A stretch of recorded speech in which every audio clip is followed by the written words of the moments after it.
Fred back in the house. How's it going? This is Talking Chaos with Warlock Fred and the Condor. This is episode 3. And this is sort of I don't know how you would phrase it. I don't know. Life lessons through, I suppose, and our rearing and who we've become and sort of how it's all turned out, right? Our limited views on the world. Right, very limited. Quite limited, actually. I'd like to talk with Fred about, we're going to call it the other talk. Everybody knows what the talk is, but we're going to talk about the other talk. The drugs and alcohol talk. And sort of how that all, came about with you. Or me. Well, both of us. Okay.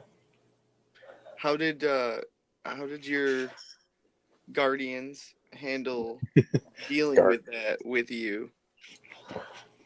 My parents, guardians. The But no, foster agency. uh, you know, look, I know that they kind of they were off on their own, doing their own thing in whatever land. But no, while I had a loving mother and father, and they were both married and raised me and my 3 siblings, because apparently birth control wasn't a thing back in, I don't The know, the 80s. 80s. I don't know. It definitely was. It was definitely a thing. Oh, I know. It's let's see here. Maybe there's people we graduated with that could learn a thing or two about birth control. But that's not the talk we're having today, unfortunately. Save that for another episode. Indeed. No, my parents, my mother is the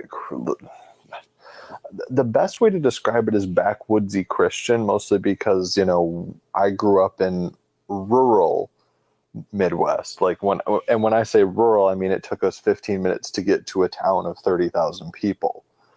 Um, so, and then my dad really didn't have any religious views, at least as far as I was aware of, mostly because my dad was distant for most of his children. But in regards to your talk, the talk of drugs and alcohol, it was the, hey, don't smoke weed, don't drink until you are legally allowed to. And they would recommend the don't smoke. Like my dad smoked in his youth, but he quit after my mom was pregnant with my older sister. But Oh, Jess. With another episode, perhaps. dude, don't talk about wanting to fuck my sister. That's just awkward. I didn't say that. I just, had a You, moment to myself. Let me have my moment. you can hear it in your voice. Jesus Christ. We're 3 states away and you still threatening to kick my ass over here. I mean, I'll be honest. If she's willing to drop down that far in the barrel to fuck you, Jesus. A lot of shit talk from Fred here. I Ouch. mean, The condor's wings are stung. I mean, honestly, I'll give you that credit for it. Like, hey, good job, buddy. All right, moving on. So you obviously fucked up. Your parents' advice to you is don't smoke weed at all. Don't drink alcohol before you're 21. You did both of those things as far as my recollection concerns. So, no, if you want to get into I figured you wanted to at least hear we would do the personal stories of hey, this is what our parents told us, and then real life experience of what actually happened. But I mean, if you want to jump right into it, that's fantastic. I mean, for me, yes, I started drinking at, was it 19? I smoked marijuana for the first time at, it was either 19 or 20, but again, over 18. I remember buying my first pack of cigarettes on my 18th birthday. That was the only one that I was actually legal for. Interesting. I definitely was snagging cigarettes from my stepdad prior to that. But I didn't really like smoking cigarettes. I love smoking cigarettes now. It's terrible. I know that it's terrible. But the funny part is 10 years ago, when I first started smoking weed, my buddies were like, bro, have a cigarette. It'll definitely help you out. And I'm like, what? And they're like, you're lit, right? And I'm like, yeah. And they were like, have a cigarette. And they were right. It makes it 100 times better.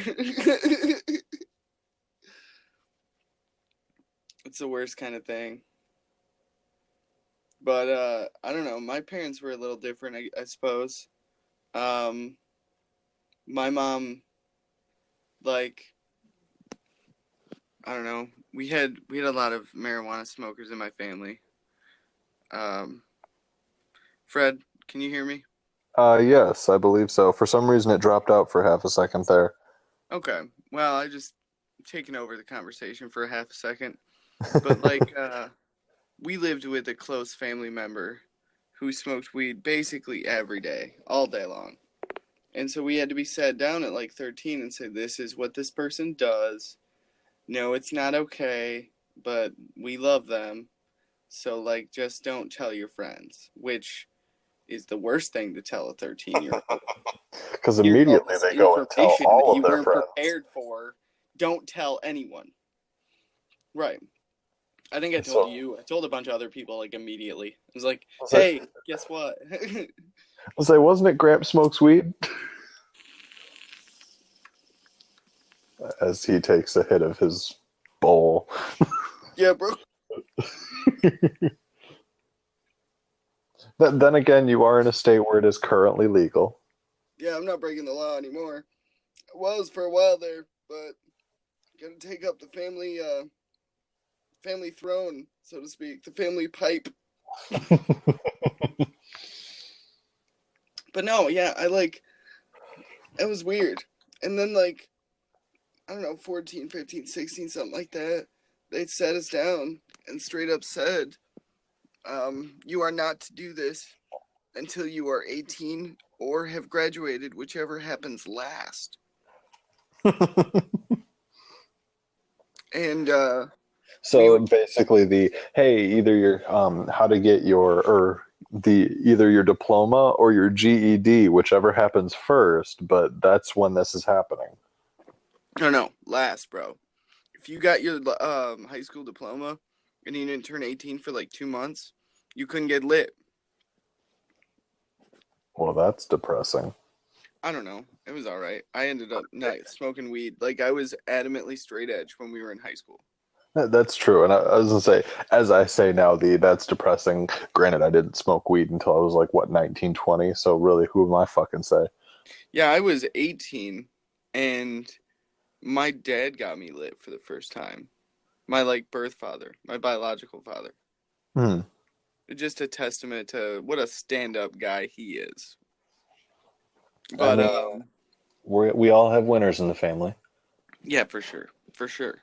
But it's it's just weird. Like, I don't know. I'm sure nobody else nobody else had a family where like once they were 18, basically. For me that happened like within 2 days of graduating. Hmm. But once you were 18 and you'd go to like family gatherings, you could like scurry off behind the shed with like Gramps and Aunt Tree and a couple other people and like smoke a jib real quick and then like everybody come waltzing into the hall together again and we're about to eat some chicken and everybody looks at you like you blazed as fuck, hate you. Yeah, I am. Gramps got me fucked up. He got that chronic out just for the occasion. Whereas for me, like, I distinctly remember a time where I actually told my parents, like, yeah, no, like they asked me after I'd graduated, after, dropping out of college and everything, be like, hey, have you smoked marijuana? And I was like, yeah, or I believe have you smoked weed? Like, yes, I have.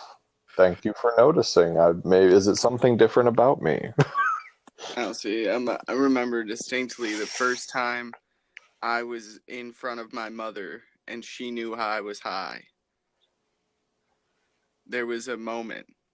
Like I was in the kitchen. We had like a wraparound counter. I'm on one side of it. She's like in the kitchen pit area, right? And she looks me right in the face and she goes, "Are you fucking high?" Yeah, try not to do what you just did. It's not okay. It's bait. She baited me. I got fucking baited. And I was like, I had to try to pull it off, right? You gotta like Van Damme, right? That was the term that we used back in the day. Yeah, To I like remember that. Yeah.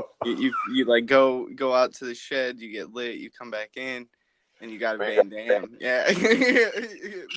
You gotta have that straight face. Keep your face straight for when the parents start asking you questions. I don't know where I was in September. Leave me alone. I just want to eat some popcorn and play video games. But no, it was, she looks me right in the face. "Are you fucking high?" And I was like, "No. Wait, yeah, I am." Well, at least you had the honor, or the not really the audacity, but the self-preservation to be like, wait, I'm gonna before I like know that you're gonna catch me in this lie and murder me, I'm No, just dude, gonna, she you know couldn't do what? dick about it. Like I was beyond the point. I had graduated and turned 18. I was free. She could just be disappointed. She can't whoop my ass. That were the rules they laid out in front of me. At least Valid. they didn't. I don't Understand. remember hearing anything about an ass whooping clause.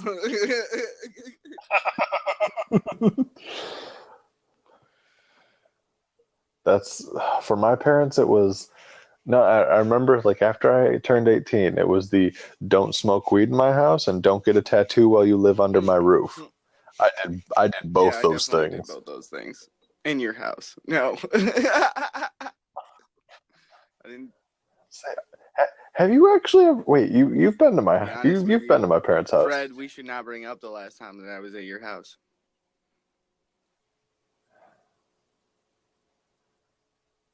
What? I'm pretty certain the last time I was at Fred's It was, house, we it was were in the fifth fifth grade. grade. Yes. Yep, yep. You want to tell the I audience what the actually fuck we did? Because it's the most embarrassing shit we're gonna bring up on the show. uh, actually, what's funniest is that song came on the radio recently, and I really debated calling you and the other participant Rhodes? of Yeah, our I got group you. and giving you a call and being like, guess what song was just on the fucking radio and threw me back to goddamn fifth grade. Yeah, and trying to dance our asses off at the talent show.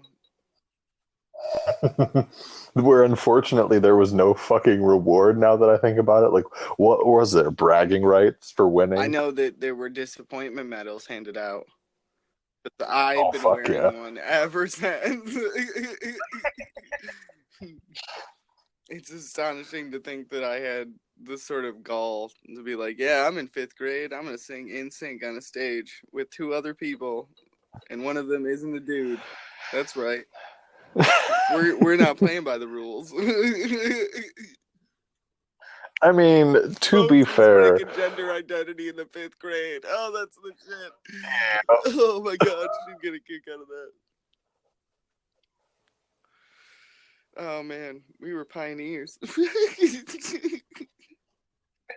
even Yeah, knowing for it. sure. But no, it was. I was in my therapist's office. Not like a.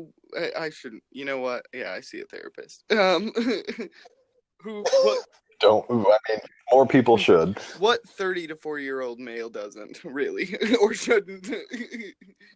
But I was at her and we were doing the brief cliff notes of the Condor and trying to figure out like, okay, what's really going on here, right? And Life right. timeline, And yeah, I I got start you. telling her about the fucking my family, right? And like that marijuana is a pretty solid part of my, I don't know, lifestyle. And A pretty prevalent part of your family that history. too. And like how we were sort of, I don't know, like I wouldn't say ushered in. It wasn't like we were invited, but they definitely opened the door and were like, "This door is open. Feel free to take it." Like, that's what I mean. It was super weird. And the way that I was telling it to her, she made it sound like some sort of weird weed cult that I was in. Like, we worship the pot god, like a bunch of weird white Rastafarians in the middle of Owasso. You worshipped Kid Rock? That's not right. That's not right at all. None of that makes any goddamn sense. I said Rastafarians, and you brought up Kid Rock, like those things made any sense at all. No. You said you worshipped a pot god, and that threw me to fucking Kid Rock. He's not even like the real pot god. Like, there's so many other better examples. Well, yeah, he's been born again and all that bullshit. I bet Bob Seger smoked more weed than fucking Kid Rock did and come from the same area. Amen, brother. Oh, Michigan artists represent. But yeah, therapists thought it was super weird. But I've talked to other people, and for the most part, it sounds like some kids were sat down and they were given like a conversation. And I was kind of done that, but it was more like a warning and like, keep this a secret. And then I didn't. So like, none of that shit worked. And none of your shit worked either. They were just like, don't do this. Your parents, it was more, or I'm assuming it was mostly your mom, but it was mostly an update. Like a, hey, yeah, we know this goes on, but you need to wait. Military briefing for sure. Like, Gramps is part of the recon team, all right? We can't let his identity be known. Oh, God. It was absurd to think about. It's super weird. Well, all right. I guess we're going to... And thus a safety brief was born. This has been super weird with you, Fred. And how so? I still think I belong to some sort of weed cult. I mean, to an extent. Your family was not necessarily very similar to everybody else's. I mean, yes and no. I mean, well, actually, probably more yes than no, if anything. It's more, you guys are a little bit on the weird culty-ish side, but like in that regard of the like, hey, like, yeah, we know this is going on. Don't tell anybody about it, but my mom, it's coming for you soon too. My mom tried to give me some perspective on the whole thing because I was telling her about this a little bit, and she straight up said, it was weirder for us because like, your Gramps and your Grams would play like cards with my aunts, my great aunts, right? And she'd come to the table and they'd like instruct her to pass the doobie. Shit. Right, at like 8, 9. Not like a teenager. Like, pass this doob, hon. No, it's like, sweetheart, will you give this to Auntie? Just rolling the blunt around, Well, I think I'll you're take off a little. I don't think blunts were really a thing until like the 90s. I didn't smoke weed long enough to know the history of that. I'll be honest though, I am thinking of my Gramps with a fat blunt in his mouth, and it is making me tear up a little bit. It would have been a badass motherfucker. All right, we're gonna call it on this episode of Talking Chaos with Warlock Fred and the Condor. We'll see you next week on Monday. You guys have a great one. Fred, any exit words for the audience? Enjoy the time that you have on this earth. Well, I guess you could definitely do that by doing all the shit that we've been talking about this episode. Fucking right. All right, we'll see you next week, guys. Have a great one. Y'all have a good one.